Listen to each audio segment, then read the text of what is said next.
রাতে ঘুমানোর আগে আল্লাহ পাকের দুইটি নাম আপনি পাঠ করবেন, আপনার যে কোনো মনের আশা আল্লাহ পাক পূর্ণ করে দিবে। আল্লাহ পাকের এই দুইটি নাম এতটা পাওয়ারফুল, আল্লাহ পাকের কাছে এই দুইটি নাম ধরে ডেকে আপনি আল্লাহ পাকের কাছে যা চাবেন আমার আল্লাহ পাক সেটাই আপনাকে দান করবে। কারণ সূরা আরাফের মধ্যে আল্লাহ পাক বলেন ওয়ালিল্লাহিল আসমাউল হুসনা ফাদউহু বিহা।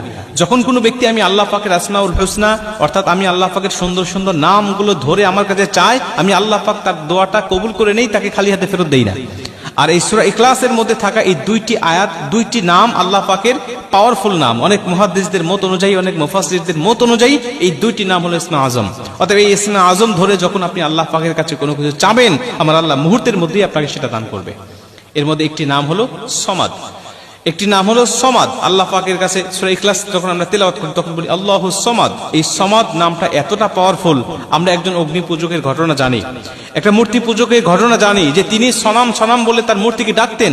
হঠাৎ একদিন তিনি সনাম বলতে গিয়ে তিনি সমাদ বলে ফেললেন এবং আমার আল্লাহ পাক তাকে কবুল করে নিলেন, তার জীবনে গুনাহ মাফ করলেন, তাকে ইসলামের জন্য কবুল করলেন।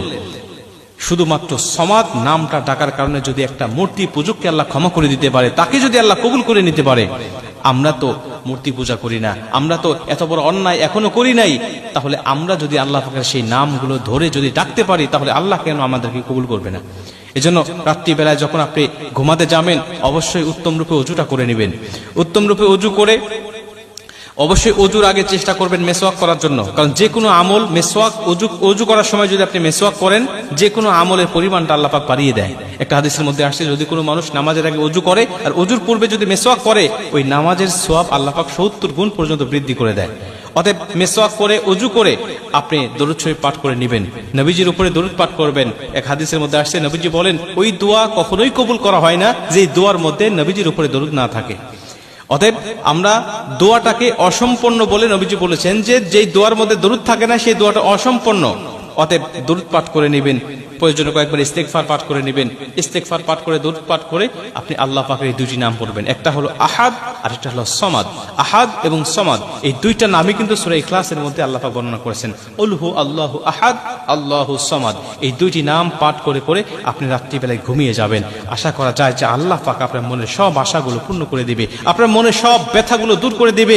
মানুষের প্রতিটা মানুষের অন্তরের মধ্যে কিন্তু ব্যথা থাকে, বেদনা থাকে, অনেক চাওয়া আছে যেগুলো সে চায় কিন্তু পায় না, অনেক অপূর্ণ চাওয়া রয়েছে প্রতিটা মানুষের জীবনে। আপনি আল্লাহ পাকের এই নামগুলো ধরে ধরে রাখেন, যেহেতু আল্লাহ সূরা আরাফে নিজে ওয়াদা দিয়েছেন ওয়ালিল্লাহিল আসমাউল হুসনা ফাদউহু বিহা। আমি আল্লাহ পাকের চাইলেই আমার নাম ধরে ধরে আমি আল্লাহ পাক তার দোয়াটা কবুল করব, আমি আল্লাহ তার চাওয়াটাকে পূর্ণ করব।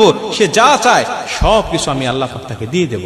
অতএব আল্লাহুস সামাদ একটা হলো কুল হু আল্লাহু আহাদ আল্লাহুস সামাদ। আপনি যদি শুধু সামাদ এবং আহাদ বলে রাখেন তাও হবে, আবার যদি বলেন আহাদুস সামাদ আহাদুস সামাদ এভাবে যদি আপনি বলেন তাও আপনার আদায় হয়ে যাবে।